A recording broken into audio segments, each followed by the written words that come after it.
Welcome to Her Remarkable History. Remember, to support our channel, please subscribe. The Haunting Death Mask of Oliver Cromwell.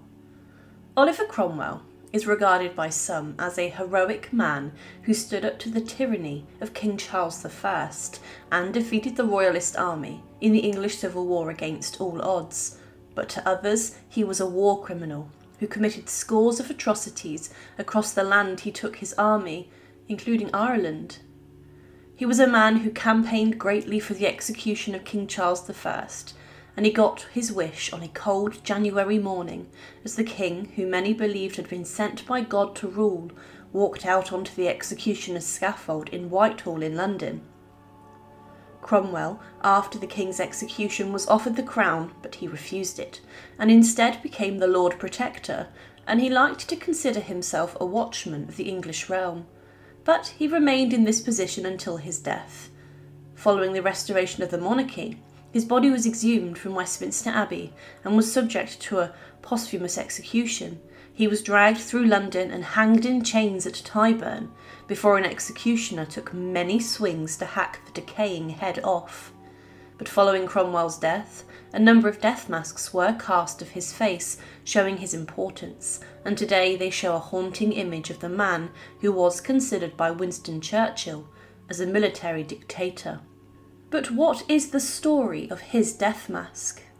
Cromwell, as the Lord Protector, imposed a large number of Puritan beliefs onto the English, and chances are, by the time his death came, and many people believed that the strict lifestyle they had to live would come to an end. But Cromwell at the end of his life was suffering from a number of health issues, including kidney stones and also malaria. He was ill for some weeks and had rallied a number of times, and there was very little concern about the future of England and its regime until the very end, as many people believed Cromwell was incredibly strong. It was said that he first became ill at Hampton Court, but then the disease began to have a number of desperate symptoms, and he was moved to Whitehall in Westminster. Whilst here, his chaplains and priests, along with his family, came to visit him and prayed for him. But on the 3rd of September 1658, Cromwell would succumb to what is believed to have been malaria fever, or sepsis caused by a urinary infection that had been also struck down with. It's believed that his final days were made shorter by the upset he felt with the death of his daughter, who died the previous month. But he died at the age of 59, which was, interestingly, on the anniversary of his 2 victories at Dunbar and also Worcester. On the night of his death, there was a huge storm which swept across England and Europe, and many interpreted this as a sign from God about the death of Cromwell once they found out. Following his death, his body was washed and laid out, and his family returned to come and see him. His body was then cut open, and it was embalmed, and the physicians wrapped Cromwell in a cerecloth 6 double and put his remains into an inner sheet of lead, which was then enclosed in an elegant coffin. Some accounts say that when his body was placed inside the coffin, it swelled and burst, and his body exploded such with the filth and deadly stink that was coming from it, and his burial, is believed, was then hastened because of the state of his remains after this.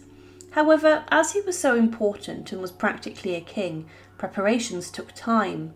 On the 26th of September, over 3 weeks since his death at 10 at night, the coffin was removed from Whitehall and was then taken to Somerset House and was prepared for public view. Crowds flocked to see him, and the first room the public entered was covered in black, and then the next few rooms had guards stationed to allow people to pass through. The 4th room was hung with black velvet, and there was an effigy of Cromwell made from wax and fashioned like the Protector. It was laying on its back and was adorned in a costly suit of velvet. On the effigy's head was a purple velvet cap. The time then came for the huge funeral, and it was one which was fit for a king, despite Cromwell not being royalty. A crown was placed on the wax effigy, and a sword was by his side, and a globe and sceptre placed in its hands. The open chariot carrying the coffin was adorned with black velvet, and it made its way to Westminster Abbey. It was a huge ceremony with the most prominent people across the land flocking to see it, and it was the last ceremony to honour Cromwell, the Lord Protector. His funeral, it's believed, was based upon James I, the father of King Charles I, the very man he helped to condemn to death. However, at some point before the funeral, there were a number of death masks cast of Cromwell's face, and many of these today show his countenance in a number of different postures and ways. Across different castles today, you can still see these today, and for example at Warwick Castle, hanging in the Great Hall, is the death mask of Cromwell. This shows his eyes clasped shut, and with a slight goatee-style beard, with his signature wart on top of his face above his eye. Death masks were a cast of significant figures to ensure that in the future people could see what they looked like, and sometimes these inspired the very effigies that were used at the funeral. One poet wrote upon seeing the dead body of Cromwell that, "I saw him dead, a leaden slumber lies and mortal sleep over those wakeful eyes, yet dwelt that greatness in shape decayed, that still through dead greater than dead he laid." The death mask shows in some sense different sides of Cromwell, as they were taken at different times. There is one inside a museum in Cambridge that shows Cromwell similarly to the one mentioned previously, and it's believed that there was actually an original wax mask that was cast whilst Cromwell's body was being embalmed. After this, white plaster copies were then made, and it's these that have survived over time, and that these copies are what can be seen today. A wax copy of a death mask is owned by the British Museum, and this was taken after his body had been embalmed, and it shows the cerecloth that had been bound around his head to cover it. It also shows his face having a beard and a moustache, but the wart above his eye was not on this one.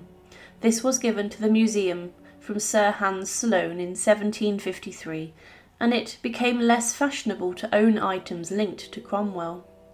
Cromwell's corpse was subject to a gruesome autopsy after his death, as there was a belief that he had been poisoned, and embalming took a number of hours. It's then when the death mask was cast, and one of these shows that his sunken eyes and the bandages covering the top of his head had been removed from this, and it may have been reproduced in the years after his death, after a growing demand for artefacts linked to Cromwell, and a number of these were cast in the 18th century, but not just British casters, but European artists. Cromwell's death mask would not be the most captivating story in the years after his death, involving the former Lord Protector. Cromwell's posthumous execution, following the restoration of the monarchy, saw his remains dragged through London before he was beheaded. It would have been shocking to see Cromwell's decaying corpse paraded throughout the capital, but after his death, his head went on a crazy journey, where it was passed through many people's hands. It even appeared in 1710 inside of a freak show, and was described as the monster's head. Today it rests inside of his former university, and was given a dignified burial inside a secret place on the grounds of the college. The death mask of Oliver Cromwell brings a rather strange figure throughout history to life, and his death mask in a sense is rather haunting.